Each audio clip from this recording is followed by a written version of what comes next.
So it's always a challenge to start just directly after a break. So I have officially 10 minutes, but I'm slowing down a little bit and stretch it, for another 2 minutes to allow people to come in very sneakily. It's just eating into the time of my dear colleague Rodrigue later. So you just sit down.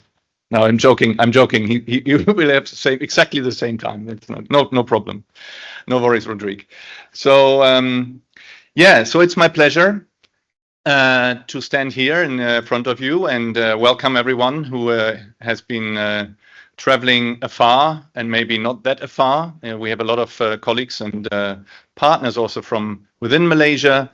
So I'm really happy to have you all here. And of course, obviously, all of the members of the Systems Council. I think there's members of the ISDC, of the Partnership Board. There's so a huge variety of different people. Welcome to Penang. If you haven't been to Penang, I'm very sure you will enjoy it. So to go through my slides, I will bring you to a journey of the invisible power of aquatic food.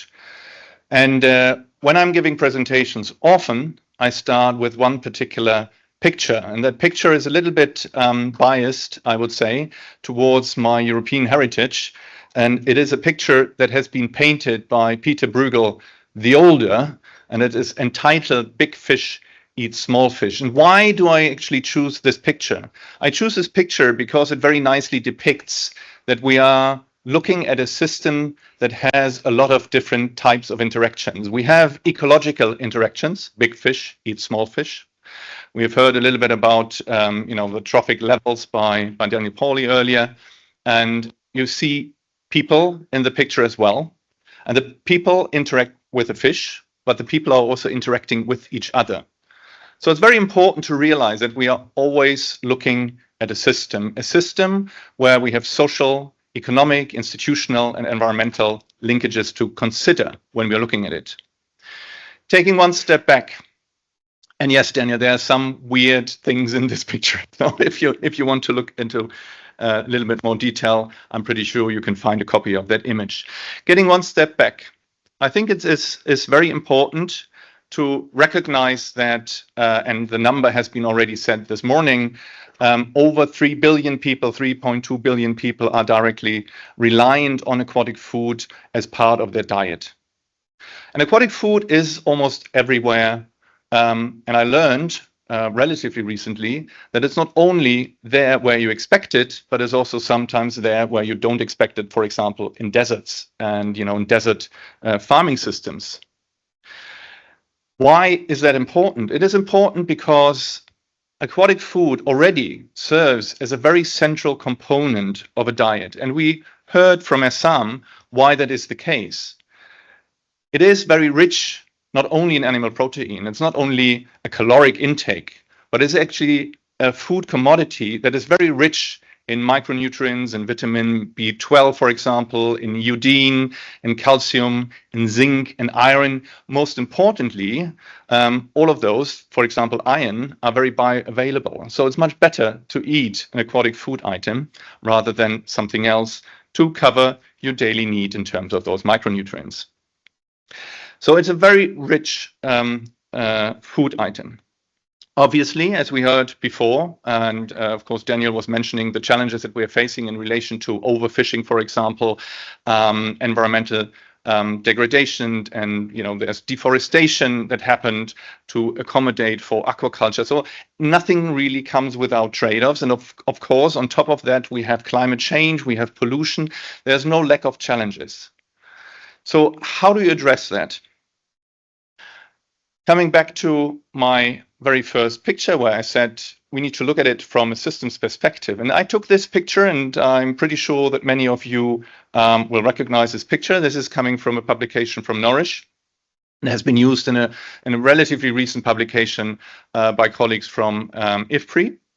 And this is really showing the food system in terms of the social, the economic, the environment components that are relevant to understand not only that we are looking into production, but also into processing, into distribution and consumption. And this is the only thing that I should have changed and I haven't changed yet, is that it all leads to the farming here. And of course, I replace that with aquatic food later. No, I won't. And why won't I? Because I think it's important that we're not only talking about aquatic food systems, but we are talking about aquatic food in food systems. So we need to identify what is the relevance of aquatic food in food systems. And we have a lot of examples where aquatic food is part already of a multifunctional landscape or seascape. We have integrated production systems like, for example, rice fish systems here in one of the pictures. We have the lake systems that have been rightfully pointed out as being underreported on and therefore not very visible in their relevance in terms of providing aquatic foods. And then we also have systems, for example, here in the mangroves, where the harvesting of species can happen in a sustainable way. And I think this is important that we realize that we have a lot of opportunities specifically to work with the people in those countries we are operating, in those localities we are operating, that can serve as stewards of not only providing the food, but also stewards in terms of the environment, so that the activity of small-scale fisheries is not only an extractive activity, it is already a social activity. And as Daniel pointed out in his memory from British Columbia, there's a lot of these communities which have a very deep grounded knowledge of how to act in the system so that the system is actually being preserved and that it is able to provide that food, but also environmental integrity. It's quite interesting because we had almost to reinvent agroecological principles to say, oh, we need to bring it back. We need to be able to restore and regenerate. And when we are looking at that, we have a lot of these systems, small systems. We have one system that has been mentioned already, which is island food systems. And I think this is very interesting because we take an island food system as almost like an insulated, apologies for the pun, system where we have a lot of production, processing, distribution, consumption within a very confined system. And we need to understand how we do this in these confined systems. But it also shows us that we have an opportunity here because it shows us that we are able to produce, process, distribute, and consume food much closer to the people, which means that thinking about distributed food systems, I think, is something that we really need to do more broadly. And I think it is becoming more and more important now that we are facing more urbanization. So how can we actually bring food back to not only in terms of the food itself, we are doing that very efficiently in terms of urban and peri-urban systems, but also how can we bring production into these systems? How can we bring the processing, the distribution into these systems? Then, of course, we heard that we have a lot of lake systems, we have river systems. The importance of those is very much underestimated, as has been said. For example, the Great Lakes, River Congo, there's a lot of systems, the Amazon Basin, the Mekong Basin, which are extremely rich and where aquatic food can actually be at the center of a food systems transformation. And we heard, and this is now a little bit of a break here, but I wanted to bring it in because we heard about the challenge of how can we actually bring these systems more into the center. And one way of doing that is obviously to collect data. This is a very specific way of collecting data. And this way is also helping us to actually support sustainable fisheries management. And this is obviously an example that you just saw in the presentation of Essam, the implementation in Timor-Leste. And it has been mentioned that this has now been implemented also in Tanzania, Kenya, and Mozambique. But we also now test it for inland waters. So in Malawi, we implemented the system to see whether we can actually use it in inland waters.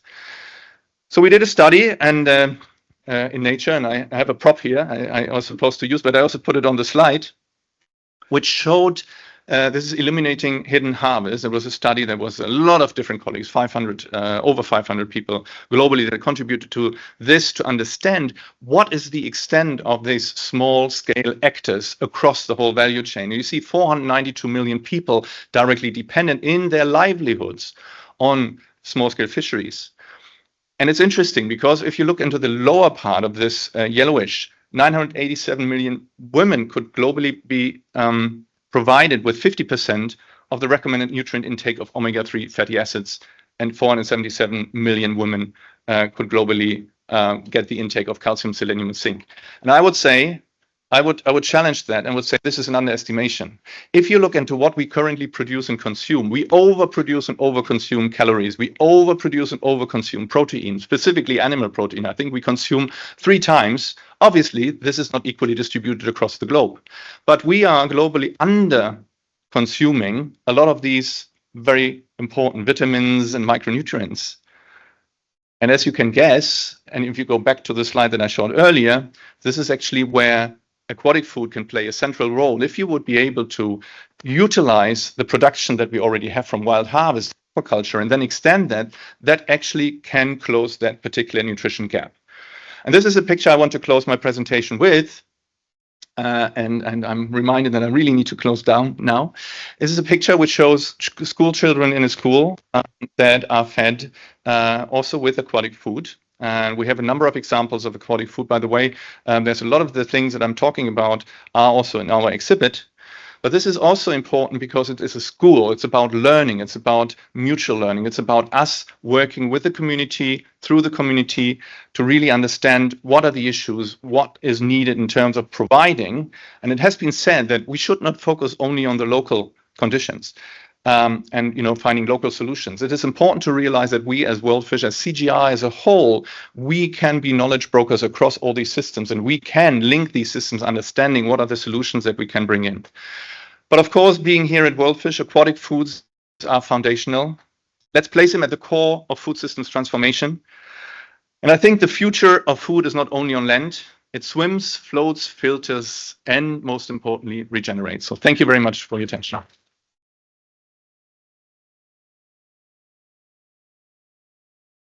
Good morning, everyone. How many people in the room like to eat fish and shrimp, please? And how many are vegetarians? Oh, a few. So do you eat seaweeds as well? Yes. So you are all at the right place here at WorldFish. So, colleagues, according to some estimates, aquaculture is growing globally. And it's growing not only because of the fact that the demand is getting higher, but also because of the fact that there is more awareness, like health awareness, especially when we consider the middle class that is growing in many countries like Africa. So people are more conscious of the fact that by eating fish, they can improve their health, as well as it was demonstrated also that it's very important for like children development, the first 1,000 days of a child. We also have supportive policies. We heard a few minutes ago the Minister of Animal Resources and Livestock from Côte d'Ivoire, Mr. Sidi Touré, saying that they are very interested in seeing the transformation of the food system through more research around aquatic food in Côte d'Ivoire. So we have these supporting policies that are in place. We also have a lot of advancements on scientific and technological innovations. Despite all these efforts and the fact that, yes, aquaculture is gaining momentum, it's more recognized in the public space, we still have a strong disparity between the regions where we operate. For example, we realize that in Asia, we have about 88% of global aquaculture production, while in Africa, it's below 3%. And according to some estimates, when we consider the agroecology, aspects of the African continent, we can produce up to 300 times more fish from aquaculture than what's happening globally right now. And how do we tackle all these challenges? How do we contribute to all this momentum at WorldFish? So we have 3 pillars of research here led by colleagues who are here in the room. One is about genetic research, and we have a team led by Matthew Hamilton here on aquatic animal genetics. And the goal here is really to develop resilient strains of fish. The trait of interest has always been growth, and we have, thanks to the efforts of our predecessors, developed the gift. People talked about the gift this morning a lot. But in addition to the gifts and the giant tilapia in Egypt, we also 10 years ago started genetic improvement of carps. And carps represent the most farmed group of fish in the world. And we started the genetic improvement for the roe, silver, and roe, catla, and silver carp in Bangladesh. And we realized that only after 3 generations, we already have more than 37% more growth. And if you put that in quantitative terms, assuming that the carp industry in Bangladesh is a $1 billion business, thanks to the work we have done over the last 10 years, we are contributing already $370 million in the industry, in addition to what we will get if we only use conventional strains of fish. But with all this growth potential, we also need quality feed. So we have a team here led by my colleague Matthew Owen on aquatic animal feeds and nutrition. And we have realized that despite many efforts, feeds should represent 40 to 70% of the variable production cost. And one of the reasons why this is happening is due to the fact that people don't know the ingredients they have locally. They don't know how to use it. They don't know how to formulate their own feed. In the poultry industry, it's not a big deal anymore. Every farmer knows that by combining maize and this, I can get something good. But in aquaculture, this is not happening yet. And the team is working hard with support from NORAD and so on in many countries to make sure we have a clear database on the ingredients, the digestibility, and how we can put these ingredients together to have a complete diet that will help us ensure the achievement of the growth potential of the genetically improved fish species. We have the health team led by David Werner Jeffries, and their job is really to make sure that we have all the biosecurity measures in place, that we have fast diagnostic tools, because if you get the fish of high potential for growth, you have the right feed, but then they are really susceptible to diseases, you will not be able to achieve the planned production. And we have the aquatic farming practice system led by Benoit Barman. And the goal there is really to make sure that we now know how to combine the fish, the feed, and the health packages to actually produce the fish or the shrimp or the seaweed in a sustainable manner. And when we talk about production, we have to put things in context. When I started my career as an intern at WorldFish in March 2003, the first job they gave me was to paste this poster developed by WorldFish Penang on the wall in the corridor in Cameroon. And I was really amazed to see actually that what we do is not isolated. So yes, I'm talking about the biosciences, I'm talking about the feed, but it's in the overall food system, as Jörn said. And even when we come to aquatic food system, we are just contributing small bits, and together, it's only if we work together and we consider all these systems that we can actually achieve the goals of the governments and people in the countries where we work. Timor-Leste is a very good case. We talked about that since the morning, but really what I want to attract your attention on this specific aspect, what we did in Timor-Leste is the fact that actually when we went to the country under the leadership of Gerandu and many other colleagues, there was absolutely no framework for aquaculture development. So the first thing that we did before showing you all the results we heard since the morning was to make sure that there is an aquaculture development strategy that was published in 2012. And that was the framework through which we were able now to get some resources from the New Zealand government, USAID, and so on to actually achieve what we have achieved so far. And the figures were shared early on. And I like very much what Jörn presented earlier. So we are not just there to improve the productivity, to fill the yield gap, but we really want to transform lives. And this went beyond just production. We started with school meal systems and so on, which are adopted by many schools and the government in Timor-Leste. The same also with the gift tilapia that we have here. The gift is coming from Africa originally. So we are in the process of bringing back the fish everywhere there is a need. And in 2022, with support from BMGF, we sent about 60,000 fry of fish, which would be raised as broodstock to Nigeria. And in only 3 years, we were able to really touch many hatcheries to the point that tilapia aquaculture, which was really something minimal compared to catfish farming in Nigeria, is gaining momentum. And through this, we have established a decentralized seed supply system, which helps us diversify fish market and the economy. And these are only examples.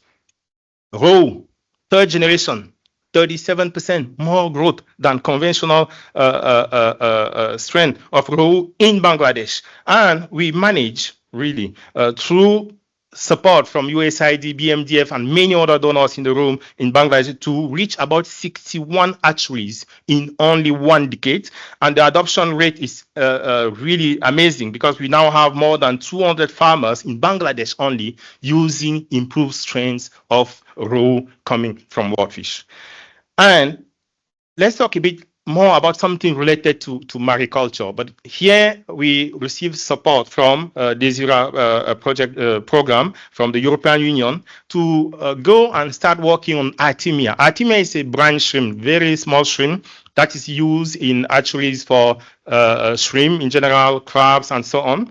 And thanks to the work that we did in Bangladesh, we not only help people produce more Artemia, but we transform life. So, for example, when you go to salt plants, what they were doing, they were just producing salt, and sometimes the quality was not very high. So, by culturing Artemia in the salt, the Artemia will eat organic matter, and at the end, they will harvest both the salt and Artemia that will be sold to hatcheries. And what our partner here, Nurul Abzar, said is that the quality of the salt even got better. So now he's selling premium salt because there is no organic matter anymore there. The Artemia has eaten all that. And all this has improved his livelihood because the income is now higher than when he was just producing the salt.